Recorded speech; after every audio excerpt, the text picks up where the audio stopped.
nana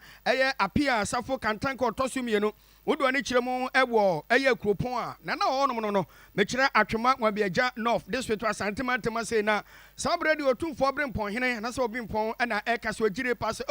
sabredi empanifo na kan se ene no obakofo enkire damfo obakofo nso reduru a ebegua ne sa sanso na yensa baako pese nsatea baako timi fa nsan kruman kwan ema no enyeye bayire baako nso nyade a obetimi de ahomabo mamna kwa akoyeye e wo no mani ade ti sabredi obesere na fe nunuanom ahemfo ne bi se ye nyina ye momodene enkan ntoma pa emfo ano na aban esempuntu betimi abomaden afa akoso Ghana memu ase ya enya aban nko na betimi ayo na bia bekokro bi so na bi omu behia jana bia akrampo no a boys no ma friends am trofo na ohene atim na natim na otutu ne ntuma ne ade a ye hia jana bia ensuo kwa na omu hia pipe bese ba krampo na no omu twere omu se edugu aban so na nanse wo mi se no nyina mu no aban ne kokokoko na bakra na ne su na betimi akwagira de nanso kame se na nanam bi nso ebetimi aboa eye aban emoma no senkanko anafo ne nkyekere no eno so atimi akwanimu na Kuropon hene ede nsem we atimi ne tuga abra afi na nanom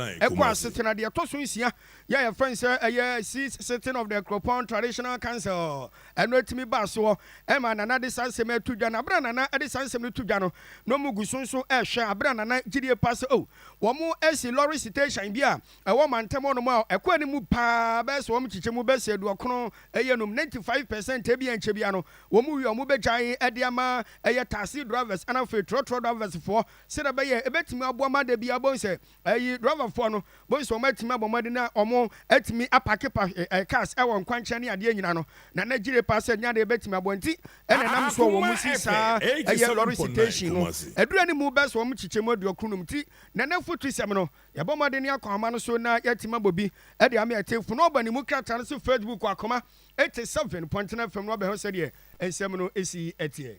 esi akro no ye bele bia ni mai de mensra ni se minim pedi fo be yeko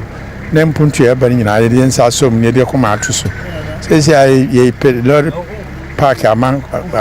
taxi foi ye pe toilet ama won ni nyina eni ana esi ye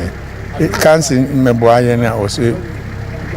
ye from ma obi e ma de ne sinkite se ye be sa de na boa o ma na ama mpuntu akoso ti mpenfo nyina so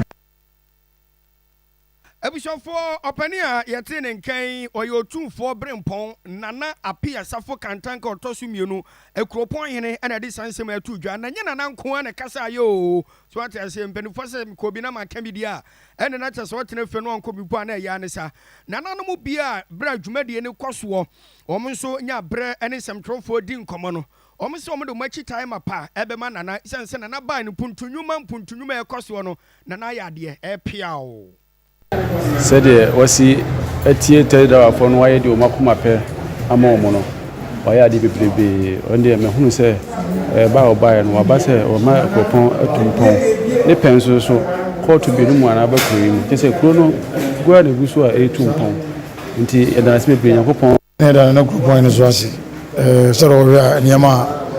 o yen kuro ma de bebrebe ye ba ya invie mejuma ka se invie wa santiment mu aye de kan wo bi anya no so nko a wa ene ma bebrebe on penso wa boa ma ofia court said the mini atwitwi e kan ye yeso wo boa oni e hia otu yefo mo adwene kwa ya be fa so ani asole ne trans ne no nsem akọ nyina na che se wo dwene Kuropon ma so ho adwene mumlante ne mabaawa mo ye adwuma de ewum mi se mle kakra bi na ewura mlante nyamba bi nya adwuma nti wode nanimu ha ma mo se omum nyina ho na mle kakra no won so be ye adwuma a opeba bia ma mo tan na me adom wapepe be bi se ye prepare ho no mo so nyere tan ye di grade na ye di asiesie o kama aka break kakra bi ne ayi o mako nti ewura o ya ade pa me de me ba ye nche so mo du se mi swade baba bia meduru no me hu ahimfo ma ba kurom ade a na me hu na Appiah Sarfo Kantanka bi di number 1 Kuropon de e be ye kra be Jo ene ebishofo we eye nananam atran konye se himfu bi a womo ewo Kuropon ene de sansem we edi nana Kuropon hene ho adanse se nana abo adwuma otwa adwuma olade nche